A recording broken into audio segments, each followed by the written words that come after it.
Okay, so this is the last example we are going to see for McCulloch-Pitts Neural Network model. So this is one sample example where I can show you that there are some hidden layers possible for a McCulloch-Pitts Neural Network model. You can have n number of input layer and one output layer, one neuron in the output layer, like n number of units or the neuron in the input layer, one single output neuron with some hidden layers into it. Okay, so the input that I have taken, the logic that I have taken over here is XOR.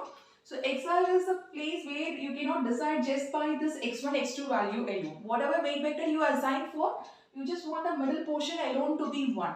So that is going to be hard. So we are going to take with what is it, in between hidden layers. Okay, so this is one sample example I'm going to take. I'll show you how it is actually working of it. Okay, so here I have taken the example with the threshold value as 0 and the weights already assigned over here. So I'll just show you how the calculation is happening. Okay, so I just have two hidden layers. So for y1 I want to find what is y in 1 and y1 output. Okay, so after applying threshold you will get an output. And similarly for y2 I have to calculate y in 2, and after applying I have to find what is the threshold for it. And similarly for the last layer, so this is your output layer. The output of z has to matches with this one. Okay, this is a logical thing that is needed. So it is z in followed by the z value after applying threshold. Okay, so you're going to calculate all these things. Now for each and every single input pattern, I'll show you how it is going to work. So first I'm going to send the first input pattern as 0, 0 here. Okay, and I'll show you how this y1 is calculated. Listen carefully, y1 receives signal from 2, right? It receives signal from x1 and x2. And what is the signal here? The weight is 0, the input is 0 multiplied by this weight as 1. So it is 0 plus 1, 0 into 1 plus the input is 0 plus the weight that is connected is minus 1 into minus 1. Okay, so 0 into 1 and 0 into minus 1 is going to be 0. So your y in value will be 0 here. Got it? How it is calculated? A neural network actually works like this. The input into the weight. And for y1 you have two connections. You have to have this multiplied, added it together. Okay, summation of all. Okay, so first I'll just calculate all this value for y1 alone and then y2 alone, and I can proceed with z function. Okay, now for the next input pattern that I'm going to give for y1 is 0, 1. x1 is 0 and x2 takes the value of 1. And how the connection works? For y1 it receives the first signal from 0 into the weight value of 1. 0 into 1 plus, from x2 you have the signal here, right? 1 into minus 1. 1 into minus 1 is going to be minus 1. So your output is minus 1 here. Okay, here it is 0 and here it is minus 1. 0 minus 1 is minus 1. Second one done. And third input pattern is 1, 0. So 1 for x1 and x2 takes the value of 0. So for y1 it receives signal from 1 into 1 is 1 plus 0 into minus 1 is 0. So your output is 1 here. Okay, so these are all the input that is received for this y value. Once after applying threshold, you will get this y1 value, the output of it. Okay, so now the last input pattern I'm going to send here is x1 takes the value of 1, x2 takes the value of 1. So y1 receives signal from 1 into 1 is 1 and 1 into minus 1 is minus 1. So the output is 0. Clear? So it is done for y1. And similarly we have to calculate for y in 2 also. I will start presenting from the first input pattern on. So the first input pattern is 0. So I haven't applied threshold over here. Okay, I am just calculating what is the input that is received for y1 and what is the input that you are going to receive for y2. Okay, so the first input pattern is going to be 0 here and 0 here. Okay, so first for y2 it receives signal from this and this. Okay, so it is 0 into minus 1 plus 0 into 1. Anyway, it is going to be 0. Got it? So the first input pattern is, it is 0 into 0 is going to be all zeros. And second, I am going to present with 0 for x1, 1 for x2. Okay, so how does it work? It receives signal from this place. Okay, 1 into minus, 0 into minus 1 plus 1 into 1. So it is going to be 0 and it is going to be 1. So the output is 1 here. Clear? So now the next input pattern I am going to present for this is the third one. X1 takes the value of 1, x2 takes the value of 0. Okay, so for y2 it receives signal in this place, right? So this connection, the weight is minus 1. So 1 into minus 1 is minus 1 plus 0 into 1 is 0. So you will have the output as minus 1 for this. Okay, so coming to the last pattern, it is going to be 1, 1. x1 takes the value of 1, x2 takes the value of 1. So here the signal received is 1 into minus 1 plus 1 into 1 plane. So it is going to be 0. Okay, so this is the cumulative input that is received for y1 and y2. So how does your neural networks work?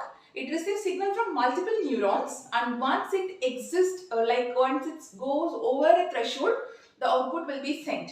Okay, so that is what we have discussed, right? So you have to check for what output this y1 is going to send, what output your y2 is going to send for the next layer. So this is the input summation of all, and I have already assigned a threshold as 1. This can be adjustable. If your output is not predicted correctly, you have to go for some other threshold value, or you have to go ahead with some other weight values. Change in weight has to be done. Okay, so now since I have set the threshold as 1, so whenever your y value is greater than or equal to 1, your output has to be 1. Okay, so it is less than, like your threshold is set as 1. So when the input is greater than or equal to 1, when the value is greater than or equal to 1, your output will be 1. So only in this case it is exceeding the threshold. It is more than the threshold, so I set the value as 1 here. So remaining, it is 0, less than 1, minus 1 is less than 1, 1 is less than 1, so it is going to be 0. Okay, similarly for y2 also, the same threshold is set. So when the places which has the pattern that has more than, it exceeds the threshold, when it is more than the value of 1, your output will be sent. So 0 is 0, 1 will remain as it is. Since it is more than or equal to the threshold, it is 1. Minus 1 is again lesser value, 0 is also a lesser value, your output will be 0. Okay, so this output will be sent to Z again. Again, you are going to repeat the same process. Okay, so the Z is going to receive this input of y1 and y2, and it is going to perform the same operation, and I have set the weight vector as 1, 1 for each. So for each and every pattern, I am going to repeat the same. So the pattern here is going to be, the first value of y1 is 0 and the first value of y2 is also 0. Okay, so when I am proceeding with it, what happened? It is 0 into 0 into 1 plus 0 into 1. So the output is going to be 0. Okay, the input that is received for Zn is going to be 0 here. Okay, again I am going to repeat it. For the next pattern, I have 0 here, I have 1 here. Okay, so 0 for y1 and 1 for y2. So how it is calculated? 0 into 1 is plus 1 into 1. So it is 0 plus 1, your output is 1. Okay, the total input summation, the input received for the Z1 is 1. So next again, I have 1 here and 0 here. Okay, so 1 for y1 and 0 for y2. So what will be the value that is getting over here? 1 into 1 plus 0 into 1. So you have 1 here. So this is again 1. And the last input is y1 has 0, y2 has 0. Okay, so both are going to be 0, 0 here. So 0 into 1 is 0 plus 0 into 1 is again 0. Your output is 0. Okay, Now this is the final one of input, the input that is received for the Z. Okay, and you have to apply a threshold and we check whether what all the output that is going to receive from Z. Okay, so once it is above the threshold, it will output 1 or else it is going to be 0. So here your threshold you have set is 1. So whenever the pattern that has the value of more than 1, your output is going to be 1. In other cases, it is going to be 0. Okay, so this is the final output of presenting this input to this neural network model. Okay, now what we have to do, we have to verify whether this is same as that of the output that is needed. So this is the output that is needed.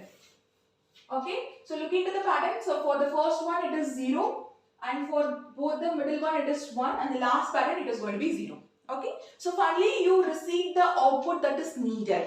So whenever this input pattern is presented, your network is going to output this value. Okay, so it is actually learned. The model has been learned over this. Okay, so this is how your McCulloch-Pitts neural network model works. But the major problem here is there is no proper algorithm for the learning. Okay, so we manually adjust this theta value, the threshold value, or we manually adjust this weight values. Okay, so there is no formal procedure for learning that happens in the McCulloch-Pitts neural network model. But once it is set, your network is ready to recognize the pattern that is present to it. Okay, so the next one, like this is a basic neural network model. So later on in the forthcoming models, like you have your perceptron or a backpropagation network, there is a formal algorithm and there is a formal formulas for making a neural network model to adjust its weight accordingly. Okay, so the model is presented with the input and it is iterated so that the model can be automatically adjusted rather than the human being sitting over there and adjusting the weight. Okay, we'll see to it in the next forthcoming videos. Thank you.